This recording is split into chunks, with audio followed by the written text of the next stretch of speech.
هدانا الله ثم الصلاة والسلام على رسول الله سيدنا محمد بن عبد الله وآله وصحبه ومن والاه أما بعد سبحانك لا علم لنا إلا ما علمتنا إنك أنت العليم الحكيم ربي اشرح لي صدري ويسر لي أمري واحلل عقدة من لساني يفقهوا قولي وسدد لساني واهدي قلبي بحق سيدنا محمد صلى الله عليه وآله وبارك وسلم يا من هو في علوه كائن يا من هو في فعل حميد يا من هو في مجده متين اللهم أكرمنا بنور الفهم وأخرجنا من ظلمات الوهم وارزقنا فهم النبيين وحفظ المرسلين وإلهام ملائكة المقربين ربنا زدنا علما وفهما وعقلا يا أكرم الأكرمين بحق سيدنا محمد خاتم الأنبياء والمرسلين يا رحمن يا رحيم وصلى الله على سيدنا محمد وعلى آله وصحبه وبارك وسلم والحمد لله رب العالمين. قال المصنف رحمه الله ورضي الله تعالى عنه وأرضاه ونفعنا به وبعلومه وأمدنا بأسراره وأعادنا من بركاته في الدارين رضي الله عنكم. ولقد آتينا داود وسليمان علما وقال الحمد لله الذي فضلنا على كثير من عباده المؤمنين. صدق الله العظيم وصدق الرسول الكريم. Alhamdulillah, puji syukur kehadirat Allah, salawat salam tercurahkan kepada junjungan mulia Nabi tercinta Sayyiduna wa Habibuna wa Maulana Muhammad sallallahu alaihi wa alihi wa sallam beserta seluruh keluarga beliau, sahabat beliau dan umat beliau. Kita masih melanjutkan pembahasan tentang kisah Nabi Sulaiman alaihissalam di surat An-Naml dari ayat 15 sampai 19.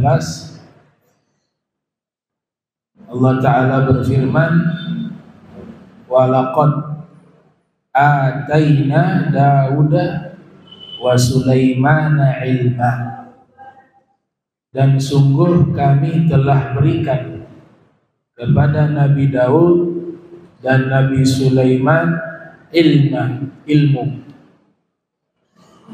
Kita ketahui bahwasanya seluruh para rasul dan para nabi, mereka itu wajib memiliki ilmu.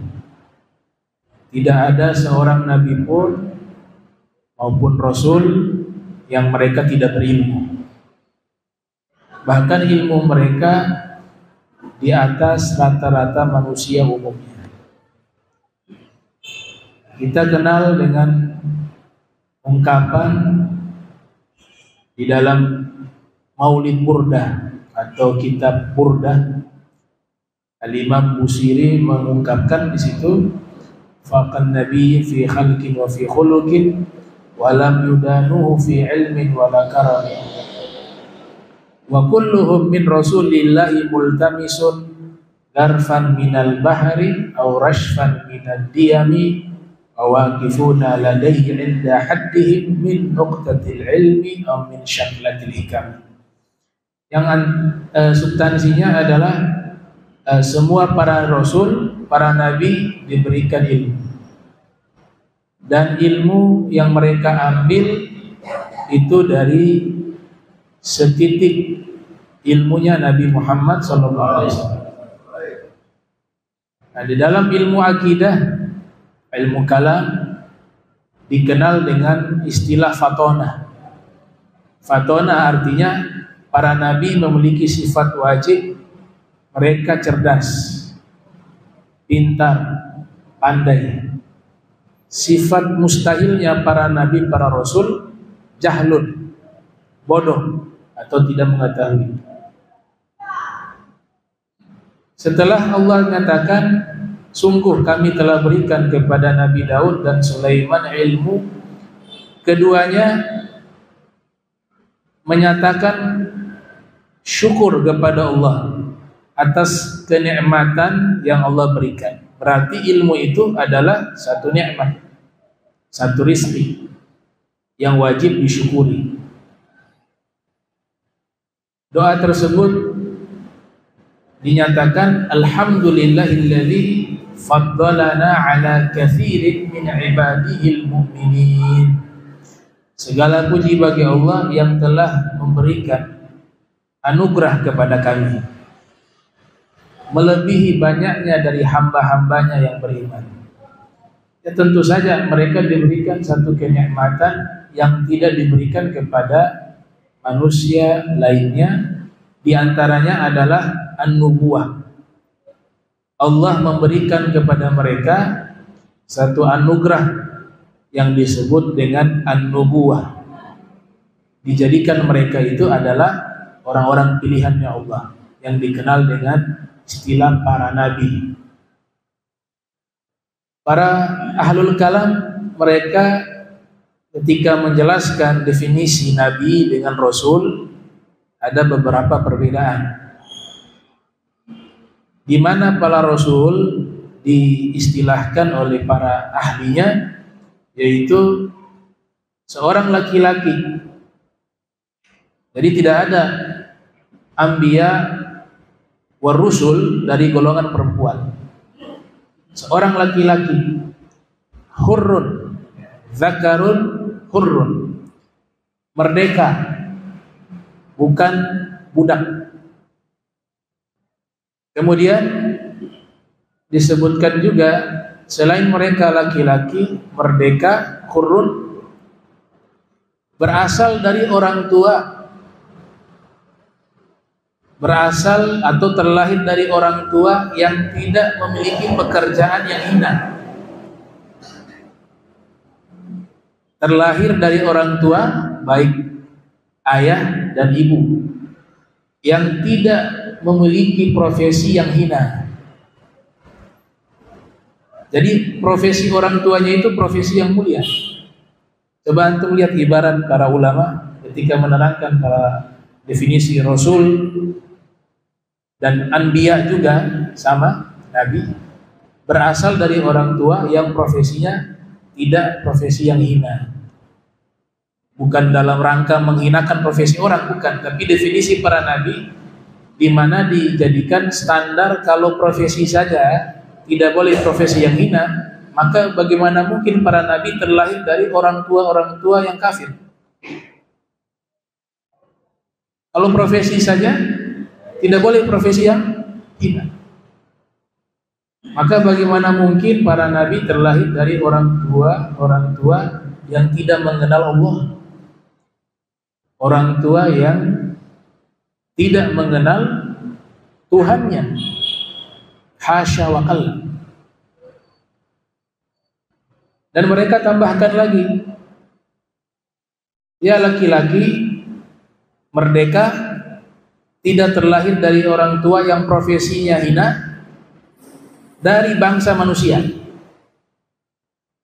Jadi para nabi, para rasul semuanya itu bangsa manusia. Tidak ada nabi dan rasul berasal dari bangsa malaikat. Tidak ada para nabi, para rasul berasal dari bangsa jin. Allah pilih mereka dari golongan kaum atau kelompok yang disebut dengan manusia. Para ulama mengatakan mereka diutus kepada bangsa jin juga. Nabi kita Muhammad SAW di dalam kitab Fathul Ali, setelah musannif menjabarkan perbedaan pendapat bahwa Rasulullah SAW diutus kepada siapa? Apakah hanya kepada manusia saja? Atau kepada bangsa manusia dan jin? Atau kepada bangsa manusia, jin dan malaikat? Atau Nabi diutus juga kepada bangsa manusia, jin, malaikat dan seluruh makhluk yang ada, bahkan benda-benda mati? Itu khilaf yang terjadi di kalangan para ulama. Tapi kesimpulannya adalah Nabi diutus kepada golongan manusia dan bangsa jin. Ada yang menambahkan malaikat juga. Itu khususnya Nabi kita Muhammad SAW. Dan para rasul diwajibkan mereka untuk menyampaikan risalah. Nah di sini jangan sampai kita salah paham. Definisi para nabi itu bukan berarti mereka tidak berdakwah. Ya. Mereka berdakwah tapi di komunitasnya.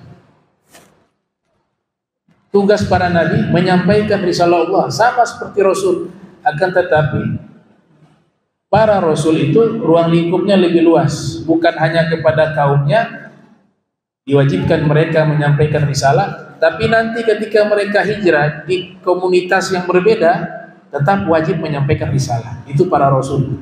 Kalau para nabi yang diwajibkan di komunitas masyarakatnya.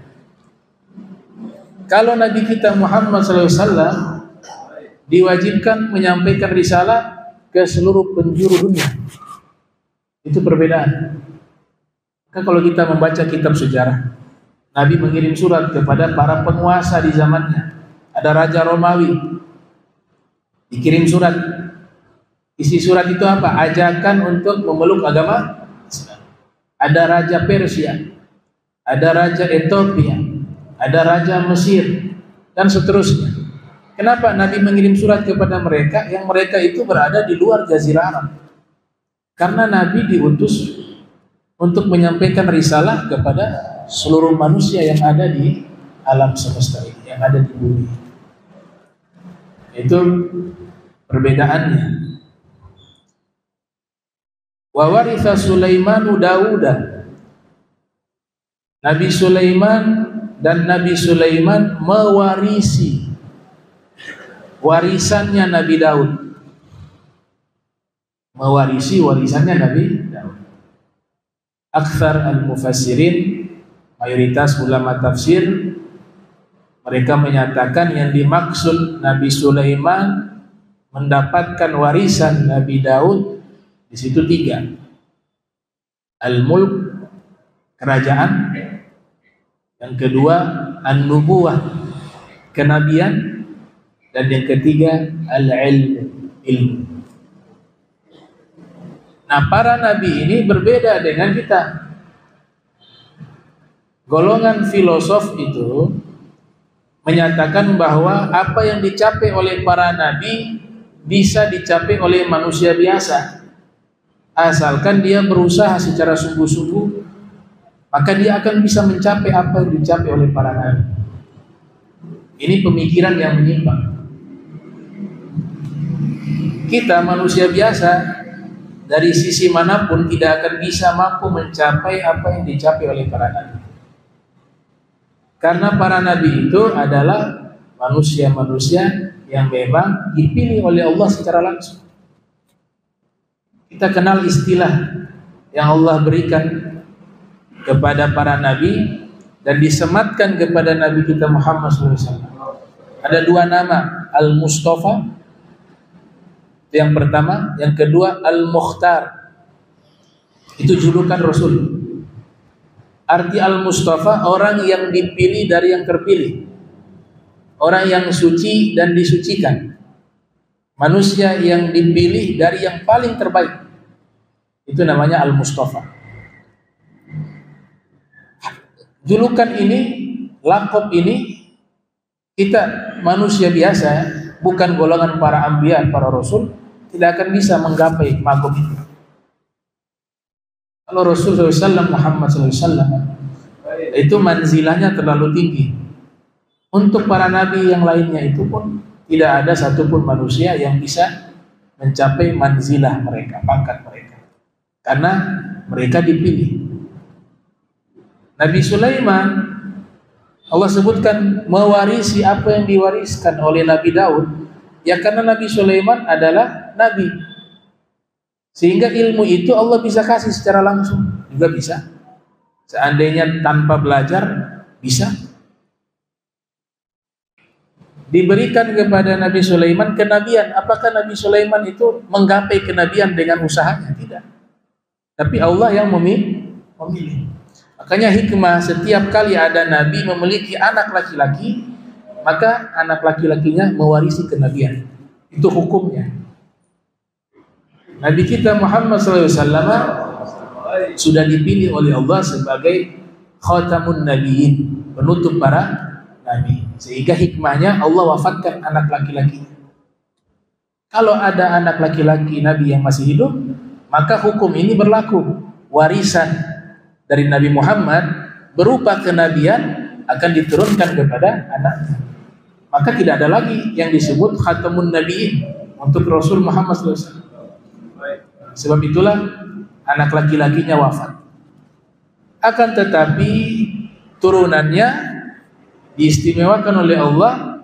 Al-Hasan, Nabi katakan Al-Hasan wal Husain itu adalah kedua anakku, lewat jalur Sayyidah Fatimah Az-Zahra alaiha salam.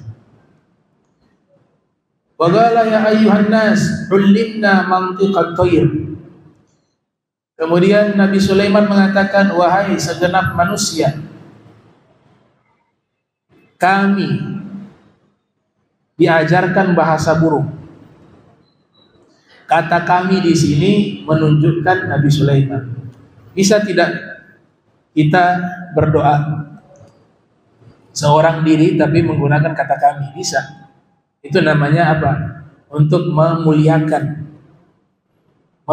dirinya, bukan dalam rangka al-iftikhar wa takabbur, ya, membanggakan diri atau sombong, tidak. Tapi ia menunjukkan atas nikmat yang besar yang Allah berikan, sehingga dia merasa itu menjadi satu hal yang sangat mulia untuk dirinya. Maka dia sebut diajarkan kepada kami.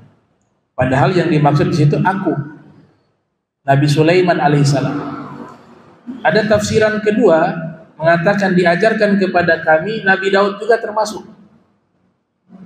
yaitu Nabi Sulaiman dan Nabi Daud. Mantiqat tayr, bahasa burung.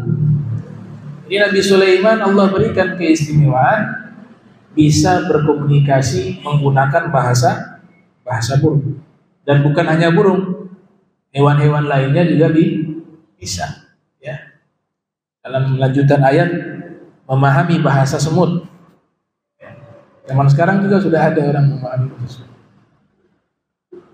Berarti level mukjizat juga ya. Nabi Sulaiman alaihissalam bisa berbahasa hewan, burung itu, semut juga bisa. Itu bab mukjizat. Bahkan di dalam kitab-kitab manajib, level seorang wali min auliyaillah yang mereka catat di dalam kitab-kitab keramat para wali seperti Sayyid Ibrahim Ad-Dasuki, itu dikatakan karena yatakallam bil ajam wa suryani wal ibrani wal janzi wa jami'i lughatit tuyur wal wuhush. Allah berikan keistimewaan kepada Sayyid Ibrahim Ad-Dasuki, itu bisa berbicara bahasa asing, bahasa suryani, bahasa ibrani, dan bahasa-bahasa burung dan hewan-hewan. Tapi ini diakui oleh para ulama, ditulis di dalam kitab-kitab. Nah, Nabi Sulaiman hanya mampu berbicara dengan hewan menggunakan bahasa hewan. Nah, kalau Nabi kita Muhammad SAW, hewan berbicara menggunakan bahasanya Nabi Muhammad SAW. Bukan membanding-bandingkan mukjizat ya, tapi perbedaan mukjizat di antara para anbiya dengan Nabi Muhammad SAW sebagai Sayyidul Mursalin, pemimpin para rasul wal anbiya dan para nabi. Tentu Allah akan lebihkan mukjizat yang dimiliki oleh Nabi Muhammad SAW. Di dalam kabar, berita-berita yang diriwayatkan oleh para ulama, sangat banyak sekali hewan-hewan yang diceritakan dalam riwayat berbicara menggunakan bahasa Arab, mengikuti bahasanya Rasul. Di antaranya diriwayatkan oleh Imam Al-Bukhari, sekalipun riwayat tentang hewan-hewan yang berbicara kepada Nabi Muhammad SAW, itu riwayatnya ada yang sahih, ada yang hasan, ada yang dhaif, tapi yuqawi ba'dhuha ba'dhan. Dia menguatkan satu dengan lainnya. Lahu syawahid. Dia memiliki penguat-penguat riwayat sehingga riwayat ini diterima oleh ulama. Al-Imam Bukhari salah satunya, yang lahir tahun 194 Hijriah, wafat 256 Hijriah, di dalam kitabnya Al-Adabul Mufrad itu meriwayatkan hammamah, seekor burung dara betina, induk. Dia terbang menuju kepada Rasul. Pada waktu itu Nabi sedang duduk dan di hadapannya ada para sahabat, berbicara kepada Nabi SAW. Jadi Nabi punya dua kelebihan dari sisi mukjizat berbicara dengan hewan. Nabi paham bahasa hewan, dan yang kedua, hewan berbicara bahasa Nabi. Nah, ketika burung dara tersebut mengabarkan kepada Rasul, seakan-akan terjadi komunikasi, disaksikan oleh para sahabat. Selesai itu Nabi katakan, siapa di antara kalian yang mengambil anak-anaknya? Dia mengadu kepada saya bahwa anak-anaknya itu diambil oleh seorang di antara kalian. Ternyata ada sahabat yang ambil di pohon, ada sarang burung, diambil itu anak-anaknya. Induknya lagi terbang cari makan. Induknya kembali lihat anaknya tidak ada, akhirnya dia mengadu kepada Nabi Muhammad SAW. Kemudian Nabi katakan, ayo kembalikan ke sarangnya.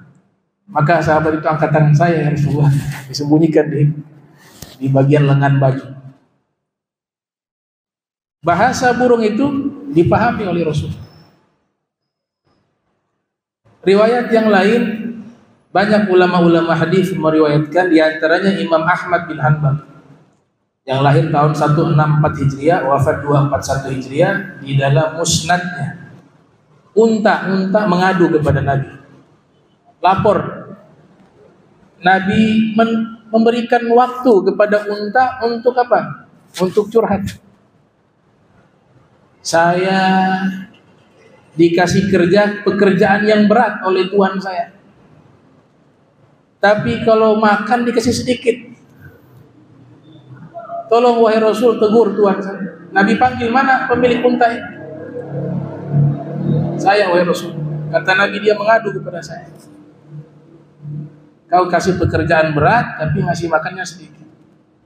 Tidak boleh seperti itu. Kau menzolimi ini hewan. Dari mana Nabi tahu? Nabi paham bahasa unta tersebut. Di riwayat yang lainnya yang istimewa, Zi'bun. Zi'bun ini apa artinya? Serigala. Ini yang istimewanya, serigala ini tidak berkomunikasi dengan Nabi, tapi dengan salah satu sahabat. Dan ini menjadi sebab sahabat tersebut memeluk agama Islam. Jadi sebelumnya belum memeluk agama Islam, tapi karena peristiwa ini akhirnya dia masuk ke dalam agama Islam. Karena serigala ini bicara, mengabarkan kenabian Nabi Muhammad SAW. Dan di waktu itu Nabi masih hidup. Itu ada di dalam kitab Dalailun Nubuwah karya Imam Al-Baihaqi yang lahir tahun 384 Hijriah. Dia seorang pengembala. Dia mengembalakan kambingnya, kemudian ada serigala datang menangkap seekor dari kambing tersebut. Maka pengembala tersebut berteriak dan menghalangi serigala itu memangsa seekor kambing itu. Ternyata akhirnya serigala itu pun tidak berhasil memakan itu kambing yang dimangsa olehnya. Tiba-tiba serigala itu menghadapkan wajahnya ke pengembala tersebut. Dan dia berkata, menggunakan bahasa Arab.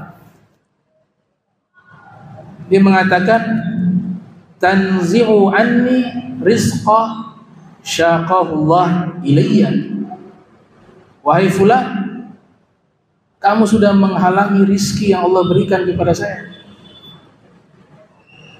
Heran ini pengembala. Dia mengatakan, ajib, aneh. Yukallimu dhi'bu bikalamil ins. Ini serigala, dia bicara bahasa manusia. Pada waktu itu bahasa Arab. Lebih menakjubkan lagi, serigala itu berbicara lagi untuk kedua kalinya. Kata serigala, ala ukhbiruka, mau aku kabarkan kepadamu, min a'jab bidzalik, sesuatu yang lebih luar biasa daripada ini. Kata serigala. Kemudian serigala mengatakan, yang lebih luar biasa dari saya bisa berbicara bahasa Arab, yaitu Muhammad sallallahu alaihi wasallam bi Yathrib yukhbirun nasa bi anba'i ma qad salaf, ma qad sabaq. Saat ini ada Nabi Muhammad di kota Yathrib, di Madinah. Beliau mengabarkan berita-berita tentang masa lalu. Dalam riwayat tambahan, lebih aneh, lebih mengherankan. Kalian sudah tahu beliau ada di kota Madinah, tapi kalian tidak beriman kepadanya. Itu lebih aneh. Setelah itu dia tidak bisa berbicara lagi, itu serigala. Dia lari. Nah, pengembala ini akhirnya penasaran. Dia langsung mendatangi kota Madinah dengan maksud ingin bertemu langsung dengan Nabi Muhammad SAW. Masuk ke masjid pada waktu itu. Dia masuk ke Masjid Nabawi. Di situ ada Rasul dengan sahabat-sahabat. Saat itu juga dia mendekati Nabi dan mengabarkan kepada Nabi terkait peristiwa yang dia alami. Dia menyaksikan sendiri serigala itu berbicara, dan serigala itu mengisbat kenabian Nabi Muhammad SAW. Hanya Nabi mendengar apa yang disampaikan. Setelah Nabi mendengar panggilan untuk sholat, kata Nabi, kita sholat dulu. Selesai sholat, kamu ceritakan kepada seluruh sahabat yang hadir. Maka selesai sholat, setelah itu dia masuk Islam, ya, sebelum sholat. Selesai sholat, Nabi katakan kepadanya, akhbirhum, kamu kabarkan ceritamu kepada mereka. Diceritakan kepada mereka. Nah, ini mukjizatnya Rasul Muhammad SAW. Akhirnya dia masuk Islam. Nah, ini sahabat namanya Ahban bin Aus al-Aslami. Pengembala tersebut bernama Ahban bin Aus al-Aslami. Dan ini riwayat yang baik. Riwayat yang baik, diterima oleh para muhadditsun. Ada juga riwayat terkait apa? Az-Zubi kijang atau rusa. Itu dalam kitab Dalailun Nubuwah karya Imam Ar-Raghib Al-Asbahani diceritakan bahwa ini rusa juga pernah berbicara kepada Nabi Muhammad SAW. Bahkan di dalam Maulid Barzanji itu ada isyarat, ya, wastajarat ya habibi indaka dhubi an-nufur. Seekor rusa meminta pelindungan, wahai kekasihku Nabi Muhammad, kepada dirimu. Itu isyarat di dalam Maulid Barzanji. Artinya rusa ini mengadu juga, berbicara kepada Nabi Muhammad sallallahu alaihi wasallam.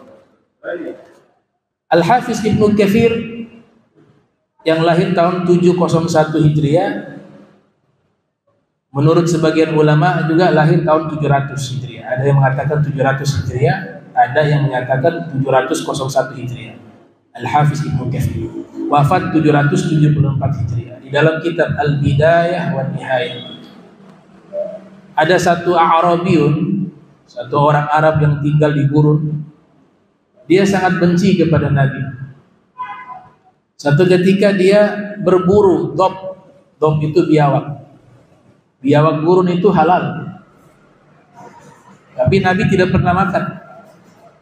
Ada dalam kitab Al-Mabadi Al-Fiqhiyah, ada sejenis tikus di gurun namanya yarbu'un dalam bahasa Arab, itu mazhab Syafi'i menghalalkan. Cuma kita kan nggak biasa makan gitu.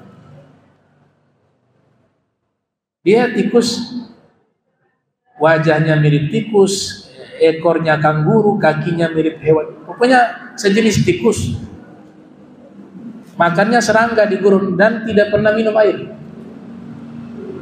Ya Allah setting ini makhluk bisa hidup di tengah gurun. Kalau tikus haram, tikus got, ya haram. Wa tikus sawah, fa'ara haram.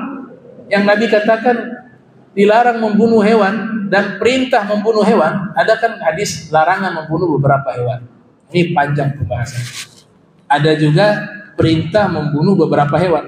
Ketika Nabi perintahkan membunuh beberapa hewan, itu hewannya mudarat, hewannya membawa bahaya. Di antaranya di situ anjing rabies.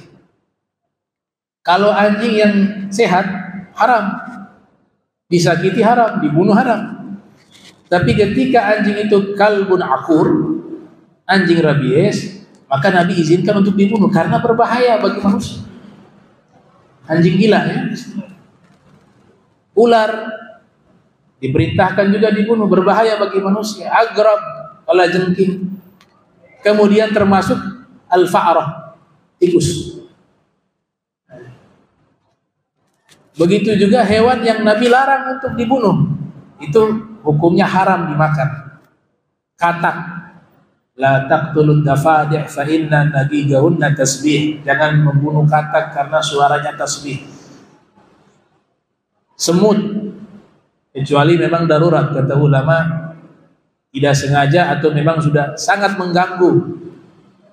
Ya, burung hudhud juga dilarang dan beberapa hewan lainnya.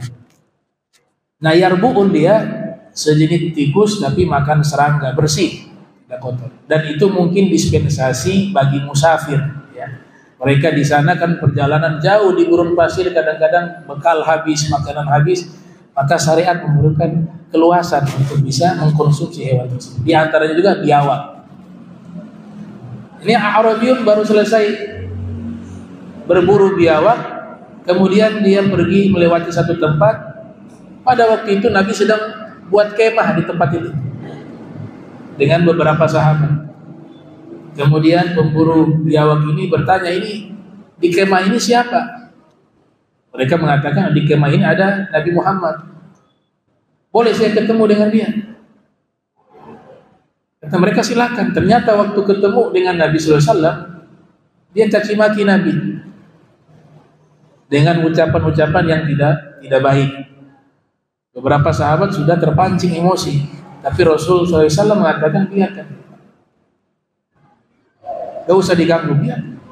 Selesai dia caci maki Nabi dengan akhlak yang sangat mulia, dengan akhlak yang sangat luhur, Nabi mengatakan, kenapa kamu membenci saya? Kira-kira saya memiliki kesalahan apa? Ini saya sampaikan ala sabili hikayah ya, dengan jalan cerita. Kalau riwayat persis sulit untuk saya terangkan. Untuk mudah dipahami kita pakai metode jalan cerita. Kata Nabi, saya punya salah apa? Dia mengatakan tidak punya salah apa-apa, tapi saya memang tidak suka sama kamu. Tidak suka dengan ajaran yang kamu bawa. Kemudian Rasulullah SAW mendengarkan dia ngoceh. Dia bilang, kalau agamamu benar, kalau mau saya ikuti agamamu, ini saya lagi bawa biawak. Tunjukkan mukjizat agar biawak ini menyaksikan, menyatakan bahwa agamamu agama yang benar dan engkau seorang nabi. Ditantang Rasul. Apa kata Nabi? Kalau seandainya itu biawak bisa berbicara dan menyatakan bahwa agama ini agama yang benar dan menyatakan saya adalah seorang Rasul, kira-kira kamu mau beriman tidak? Dia mengatakan saya akan beriman. Lantas saat itu Nabi mengatakan, "Man ta'budu ya Dhab." Langsung Nabi menyatakan ke biawak, "Siapa yang kamu sembah wahai biawak?" Biawak berbicara bahasa Arab. "Alladzi fis sama'i arsyuhu wa fil ardi sultanuhu wa fil bahri sabiluhu wa fil jannati rahmatuhu wa fin nari iqabuhu." Yang saya sembah adalah zat yang ada arsy di langit. Di langit ada arsy-Nya, di bumi ada kekuasaannya, di lautan ada jalannya, di surga ada rahmatnya, di neraka ada hukumannya. Ta'ajub yang luar biasa. Semua yang hadir mendengar apa yang dinyatakan oleh biawak menggunakan bahasa Arab yang fasih, biloghah al-arabiyah al-fasihah. Tidak sampai di situ, kata Nabi, "Wahai biawak, faman ana ya Dhab." Kata Nabi, "Siapa saya wahai biawak?" Kata Rasul. Biawak menjawab, "Rasul Rabbil Alamin wa khatamun nabiyyin, qad aflaha man saddaqak wa qad khaba man kadzdzaba." Engkau adalah utusan Sang Pencipta alam semesta, dan engkau adalah penutup seluruh para nabi. Sungguh beruntung orang yang beriman kepadamu, dan sungguh merugi orang yang mendustakan dirimu. Langsung masuk Islam itu. Itu mukjizat Nabi kita Muhammad SAW. Nah, peristiwa ini diuraikan, diutarakan oleh Syekh Abdurrahman Ad-Daibai dalam maulidnya dengan isyarat yang sangat indah. Beliau mengatakan, "Wa amana bihi Dhabbu."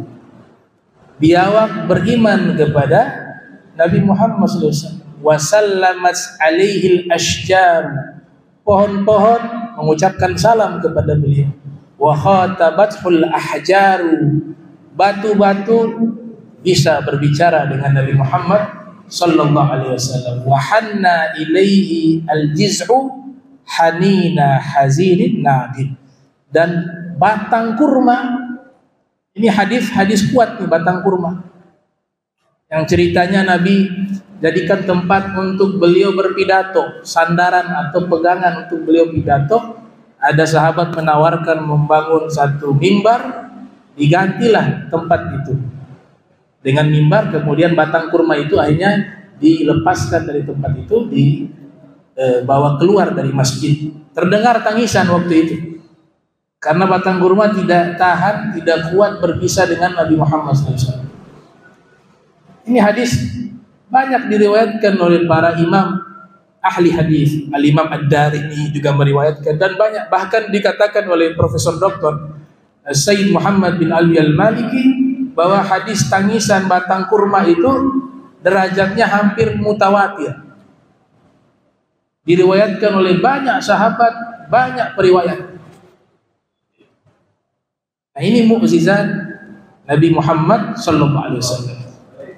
Wa Imam Ibnu Taimiyah beliau mengatakan mukjizatuhu sallallahu alaihi wasallam tazidu ala alfi mukjizah. Mukjizatnya Nabi sallallahu alaihi wasallam itu lebih dari 1000 mukjizat. Jadi kalau dinyatakan siapa sih para nabi yang mukjizatnya paling banyak, maka jawabannya adalah Nabi Muhammad sallallahu alaihi wasallam. Semua mukjizat yang dimiliki oleh para anbiya, para rasul, para nabi, para rasul ini, mereka harus memiliki mukjizat. Dan mukjizatnya harus ditampilkan, harus ditunjukkan untuk menguatkan kenabian mereka, meyakinkan bahwa mereka betul-betul seorang nabi. Beda dengan keramat para wali, itu harus disembunyikan. Kalau mukjizat harus ditampilkan. Wa arsala ruslahu bi mu'jizatin zahiratin lil khalqi bahirat. Allah mengutus para rasul, dikuatkan mereka dengan mukjizat untuk melemahkan musuh-musuh, orang-orang yang mengingkari kenabian mereka. Dengan apa? Dilemahkan dengan mukjizat. Semua mukjizat para anbiya itu ada di dalam mukjizat Nabi Muhammad SAW. Bahkan lebih dari itu. Kalau Nabi Musa kita lihat memukul tongkat ke batu, ya, keluar 12 mata air dari batu tersebut. Nabi Muhammad SAW airnya keluar dari jari-jari. Kalau Nabi Musa membelah lautan dengan tongkatnya, Nabi Muhammad SAW membelah rembulan dengan jarinya. Kalau Nabi Ibrahim, mukjizatnya dilemparkan ke dalam api, api tidak bisa membakar diri Nabi Ibrahim. Kalau Nabi Muhammad SAW cukuplah umatnya, namanya Imam Muslim Al-Khawlani, itu dibakar di Romawi, fil riwayah fil Yaman. Ini tabi'in, bukan Nabi, bukan Rasul, tapi dia umat Nabi Muhammad, dibakar hidup-hidup, tidak terbakar. Jadi semua mukjizat ada di mukjizatnya Nabi Muhammad SAW. Semua mukjizat para nabi ada di mukjizatnya Nabi Muhammad SAW. Ada 1000 lebih, bahkan sebagian ulama mengatakan mukjizatnya Rasulullah itu mencapai 2000 mukjizat. 2000 mukjizat. Kemudian di sini dinyatakan, nah, ibtila'u Sulaiman, Nabi Sulaiman diuji oleh Allah. Ibtila'u Sulaiman, diuji dengan apa? Dengan sakit. Nah, ini pembahasan ilmu akidah, bahwa para nabi itu mereka mungkin atau bisa sakit. Itu namanya sifat jaiz, sifat yang boleh dimiliki para nabi. Tapi harus dicatat bahwa penyakit mereka itu bukan penyakit yang menghinakan. Yang pertama, penyakit yang menghinakan seperti apa? Lepra, kusta, panuan juga, ya? Panu dan lain sebagainya. Hasya wa kalla, para nabi kena penyakit semacam ini. Makanya riwayat-riwayat yang menceritakan ada Nabi Fulan, ya, Nabi siapa tuh? Nabi Ayub, ya, yang sakit sampai daging-dagingnya itu keluar belantung. Ada riwayat batilah, riwayat yang batil dari Israiliyat. Yang kedua, tidak mungkin para nabi itu kena penyakit yang menghalangi mereka di dalam menyampaikan risalah. Mata buta, hasya wa kalla, pincang, lumpuh, itu mereka tidak bisa kena penyakit semacam itu. Ini akidah ahli sunnati wal jamaah. Tapi kalau demam sedikit bisa, ada demam, tidak enak badan. Makanya dalam kitab Aqidatul Awam dikatakan wajaizun fi haqqihim min aradi bi ghairi naqsin ka khafifil marad. Boleh bagi hak para anbiya dari sifat kemanusiaan mereka, mereka itu sakit, tapi sakit yang khafif. Apa arti khafif? Sakit yang ringan. Makanya hati-hati membawa riwayat-riwayat, khususnya para penceramah, yang riwayat-riwayat berkaitan dengan para anbiya yang justru menjatuhkan kemuliaan para nabi. Itu hati-hati. Kita harus tahu bahwa riwayat-riwayat ada yang riwayat itu sumbernya dari Bani Israel. Yang batilah itu banyak. Riwayat-riwayat batil. Ada yang pernah mengatakan pada saya, di dalam kitab-kitab tafsir itu terdapat riwayat-riwayat Israiliyat. Kenapa ulama-ulama tafsir kenapa ulama tafsir memasukkan riwayat itu ke dalam kitab tafsir? Harusnya jangan dimasukkan. Riwayat Israiliyat ini terbagi dua. Ada yang hak, artinya yang baik. Contoh yang baik Nabi Uzair. Tahu kisah Nabi Uzair? Itu diambil dari riwayat Israiliyat, tapi kisahnya itu tidak bertentangan dengan ajaran Islam. dan kisahnya itu dibenarkan oleh para ulama. Tapi ada juga kisah-kisah yang justru menghinakan para nabi. Nah ini batilah, wajib untuk tidak diriwayatkan. Ada Nabi Shu'aib, Nabi Ibrahim, Nabi Shu'aib. Ada di kitab hitam dinamakan. Kitab hitam. Kitab ini kalau beli harus sembunyi-sembunyi. Dia ada di luar negeri, dia ada di Indonesia.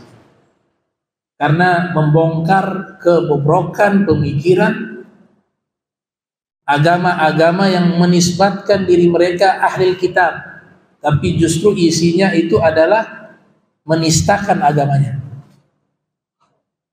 Saya nggak mau sebut judul kitab, tapi diistilahkan kitab hitam. Dan dianggap ini kitab suci. Di dalam kitab-kitab tersebut diceritakan bahwa ada seorang nabi berzina dengan anaknya. Di terjemahan Talmud, kitab Talmud, itu menyatakan bahwa hasya wa kalla, ya, Nabi Isa itu adalah anak zina. Sayyidah Maryam berzina dengan seseorang. Lahir Isa, dan Nabi Isa bukan nabi tapi seorang ulama. Nah ini merusak martabat kemuliaan para anbiya. Dari mana sumber riwayat ini? Ya dari mereka, oknum-oknum yang menisbatkan diri mereka ahlul kitab, baik dari golongan Bani Israel ataupun yang bukan. Oh itu kalau dibaca kita tercengang. Semua para nabi dihinakan di sini. Yang satu sisi mengangkat satu nabi sampai ke magom Tuhan. Yang Bani Israel ini yang Nasrani. Yang Bani Israel kebalikannya, menghinakan para nabi. Bahkan ada riwayat nabi berkelahi dengan Tuhan, Nabi Daud, di depan tembok ratapan. Kefada, nabi berkelahi dengan Tuhan. Hasya wa kalla. Nah tugas ulama terdahulu, mereka ahli tafsir, mereka hanya tugas mengumpulkan. Belum sempat ya, mengumpulkan itu riwayat saja menghabiskan waktu puluhan tahun, kasihan. Sehingga mereka tidak sempat menyeleksi lagi. Karena punya harapan muncul nanti ulama-ulama setelahnya, tugas mereka menyeleksi. Jadi bukan niat mereka sengaja memasukkan riwayat-riwayat palsu ke dalam kitab tafsir, sebagaimana yang dituduhkan oleh beberapa ilmuwan. Tidak demikian. Mereka waktunya sudah habis mengumpulkan riwayat, puluhan tahun. Habis umur mereka, belum sempat mereka tarjih, seleksi riwayat tersebut, mereka meninggal dunia. Dan mereka paham bahwa setelah mereka akan muncul ulama-ulama yang tugasnya menyeleksi, meneliti kembali, mengevaluasi kembali. Dan itu terjadi. Ya, kita punya ulama-ulama dari generasi-generasi muncul sebagai peneliti yang menyeleksi riwayat-riwayat yang batil tersebut. Nah, insya Allah kita lanjutkan pembahasan Nabi Sulaiman di pertemuan berikut.